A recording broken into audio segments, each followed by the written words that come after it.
Lions head coach Dan Campbell, no bearing on the game. We lost by 13 points.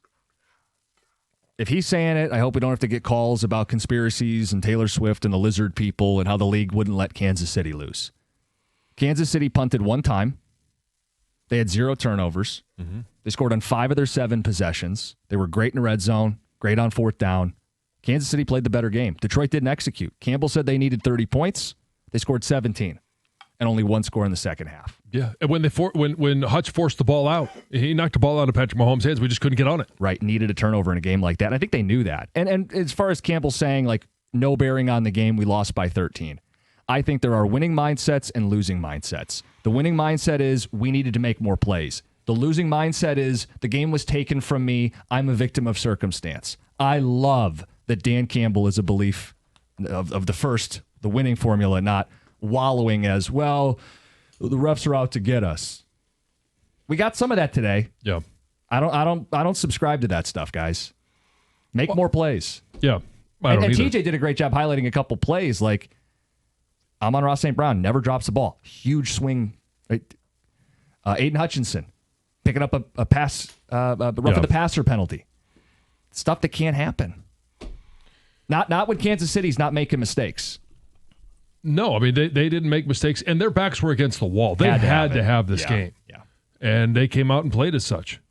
Now, the first thing Campbell said is that he believes New York reviewed that. The pool reporter says New York not review that opening drive penalty.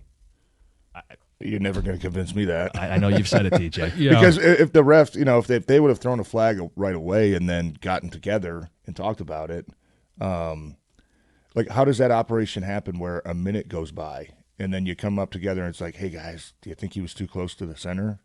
Like, you know what I mean? Like, if you saw it, you see it. Your job is to call it live, what you see, and then discuss it afterwards. So so you're not going to convince me. One of the parts where I believe it is you've got different officials looking at different things. And when the quarterback leaves the tackle box, you're handing him off to another official. And the official who normally said, yeah, the quarterback is set under center. He didn't put his hands under center, but he presented as the quarterback.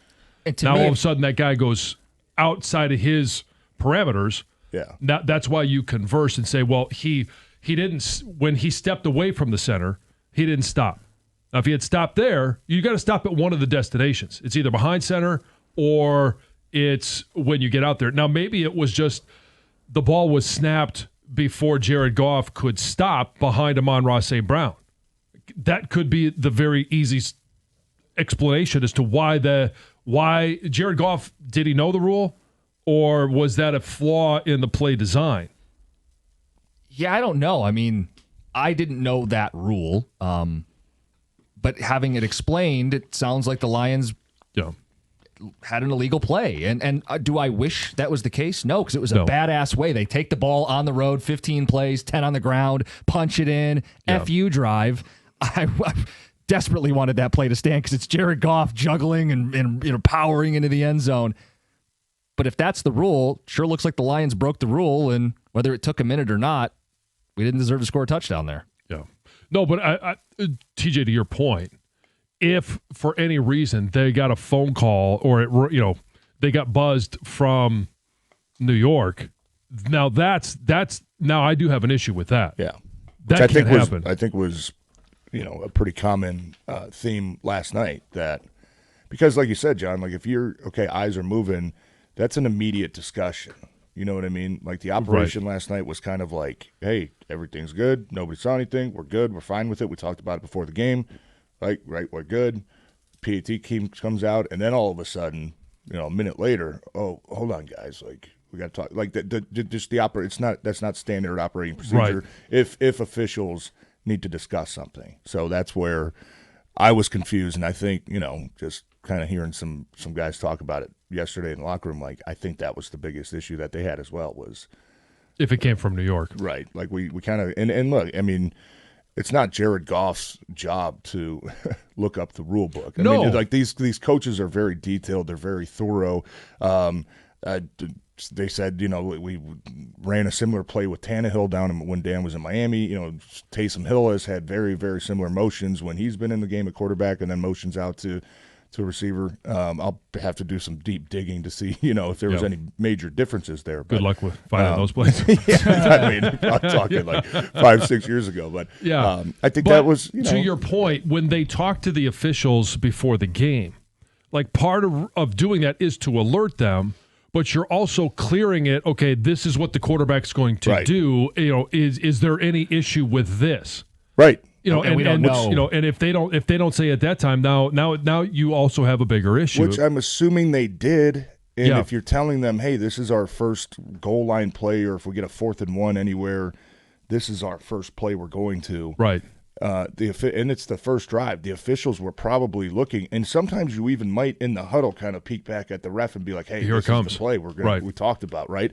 And then you ran the play, operated it, and the refs at that point were like, yep, this is the play we talked about. Yep, like everything's good, no flag. And then changing the minds just so late into it was just because normally when you go and I've been I'm a coach, I'm not blaming the game on that. They had opportunities, but that was just first drive. It was just weird. I've been a part of some of those conversations as well, and most of the time the official will say some of the key components that they'll be looking for. And they'll say, as long as your quarterback stops. Yeah, you got to make sure you do this. Yeah, you got to make sure you do that. Then you're fine. We have no issue with it. There's no reason to call a penalty. Yeah.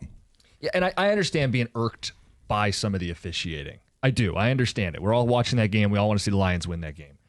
But where it becomes a bridge too far is when people do the scriptwriter thing.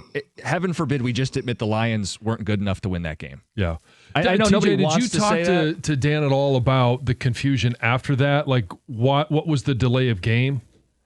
No, because Jared Goff was still talking to the official. Yeah. Was he just trying to confer on the play as well and didn't notice the play clock? It just seems like it would be not a vet move. I don't know because you sent the offense back out there on 4th and goal from the 6. Right. And they just kind of meandered out there and the play clock was running. It's a good question. Were they intending on running a play there? Yeah, I don't know. Yeah, I didn't ask. And Dan wasn't asked after the game at the podium either. I don't know if they would have, but at that point, first drive, get points. That kind of seemed like it would have been a risky decision if they were to go for maybe it was an emotional decision. Like what, we're going forward anyways. And then by the time the offense got out there, hey, you guys, maybe learned because he did that in Dallas. When the similar kind of miscommunication with the referees, and then it's 4th and And at that point, we've learned 17, and it's like we're still going. You can't call timeout back to back. Yeah. Yes. Yeah. Well, you also don't want to be reckless. Right. Yeah. In that moment. We'll just take the delay of game and kick the field goal. 248-539-9797. Sorry, guys, you've been waiting. It's been one of those days. We got a lot to discuss. Let's get to a Drew in Detroit. You're on 97.1. Hey, how you doing? Can you hear me all right? We got you. All right. So first thing I want to say, I really believe that the Lions are a better team when Demo is running the ball versus Jahmyr Gibbs. I know Jahmyr Gibbs is extremely dynamic and can score at any time, but I believe he needs to come off the bench. Demo needs to start the game on those long 10-minute drives, 8-minute drives. We need to wear the defense down, and then on the second drive, bring Jahmyr in when the defense is a little bit worn down and not keying in on him, because every defense is keying in on him, and they're trying to eliminate him, especially in that first drive. So that's number one. Number two, on these 4th and shorts, half yard, 1 yard, 2 yards. Why are we throwing the ball when we have one of the best offensive lines in football? Run the ball, get back to smash mouth. And the last thing that I want to say is about Jared Goff. Guys got to stop complaining about Jared Goff. Goff is not the problem. It's a million factors in those handful of plays that we talked about already, the hutch, the drop ball, all those things are what lost us the game. Not Jared Goff, not breaking tackles and running for 10 and 15 yards at a time. That's not what he does. I wish people would really let that go. And that's it. So I disagree with, the Montgomery versus Gibbs. If Montgomery's in there or Gibbs, it doesn't matter. Like I'm going back on that drive and I'm looking, well, is there any no gains or lost yardage runs? No, there's 4-yard runs. There's 4-yard runs. There's a 7-yard run. Jahmyr Gibbs for 7 yards on first down. Like, I don't understand that concept. Your most explosive player, the guy that could break it at any moment. Montgomery's good, but Gibbs it can be a game breaker. I didn't second guess that. Yeah. Now, if you say, hey, on that 4th and 1 that St. Brown dropped it, you wish they would have just run it, or on the goal line. No, but he's talking about the opening drive. Yeah. But he said 4th and 1s. There were a couple 4th and 1s. One on the goal line in the opening drive, one with St. Brown later.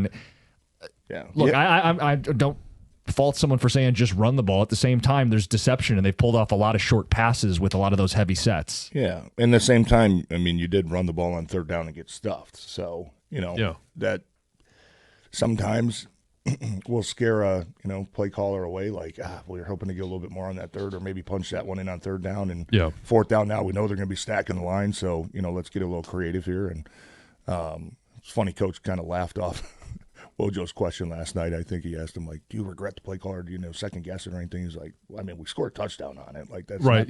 Play call's not the issue. It was execution or the operation. That they deemed illegal was the issue. But yeah, Wojo kind of asked it choppy, but I don't know if it's better to have said, Dan, do you wish you wouldn't have run an illegal play? Like, of course he's going to say, yeah, I wish we didn't run the penalty play. Yes. I wanted to run a play that counted. What was his answer? I could have called another touchdown play? Yes, that's what he said. That's actually what he said. Yes, he was kind of laughing. That's what he said. He goes, I could have called a different play that got in the end zone. Dan well. He'll be on with us tomorrow. We got TJ Lang for another half hour. It's 97.1.